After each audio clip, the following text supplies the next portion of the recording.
Have you ever felt like life is pulling you in two completely opposite directions? On one hand, there are worldly responsibilities: work, studies, family, bills to pay, goals to achieve, and on the other, there's your faith, your Deen, calling you back to the purpose you were created for. Sometimes, the noise of this dunya becomes so loud that it drowns out the whispers of your soul. We find ourselves constantly racing against time, rushing to work, stuck in endless routines, scrolling through social media, while our hearts quietly ache for something more. How many times have you promised yourself, "Tomorrow, I'll pray on time," or "Next week, I'll start reading the Quran," only to find yourself stuck in the same cycle over and over again? But here's a question to reflect on. Is it really possible to balance dunya and deen without feeling overwhelmed? The answer is yes. Islam does not ask us to abandon this world. It teaches us to navigate it with wisdom, purpose, and moderation. Allah reminds us in the Quran, "And seek the home of the hereafter with what Allah has given you, but do not forget your share of this world." Surah Al-Qaisas. This beautiful verse tells us that while the hereafter must remain our ultimate goal, the dunya has a place in our lives too. The key lies in finding balance, making sure that our pursuit of this world doesn't come at the cost of our deen. In this video, we will explore practical ways to achieve this balance. We will reflect on the teachings of the Quran, the Sunnah of the Prophet Muhammad, PBUH, and the wisdom of Islamic scholars to guide us on this journey.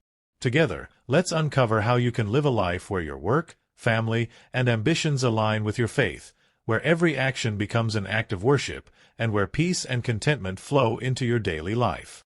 Because the truth is, when you strike the right balance, the dunya doesn't pull you away from Allah, it brings you closer to Him.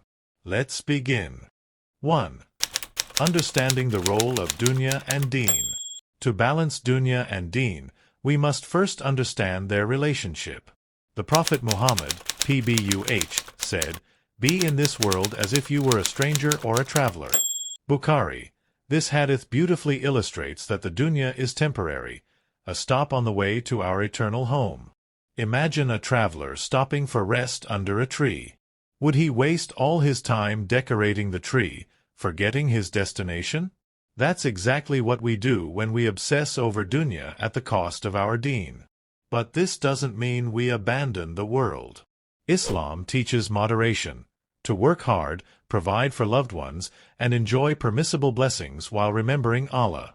Allah says, "And seek, by means of what Allah has given you, the hereafter, but do not forget your share of the world." Surah Al-Qaisas. Balancing dunya and deen means living with purpose, fulfilling our worldly obligations while ensuring our Akhirah remains the priority. 2. Start with your intentions. Niyah. Every action we take, big or small, can become an act of worship if our intentions are pure. The Prophet, PBUH, said, "Actions are judged by their intentions." Bukhari and Muslim. For instance, going to work to earn halal income for your family? That's worship. Cooking for your loved ones with love? That's worship.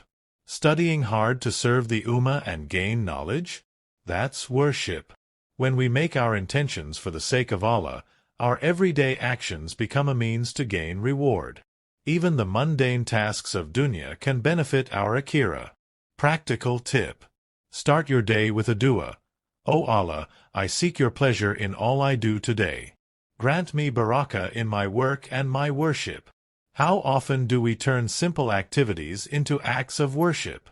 Imagine the Barakah that can fill your life when every action begins with Allah in mind. 3. Prioritize your Salah, the anchor of your day. If you want to balance dunya and deen, begin with Salah.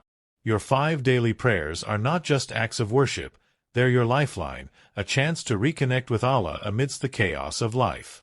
The Prophet, PBUH, described Salah as a coolness of the eyes. It's a moment to pause, reflect, and seek Allah's guidance. So take the first step today.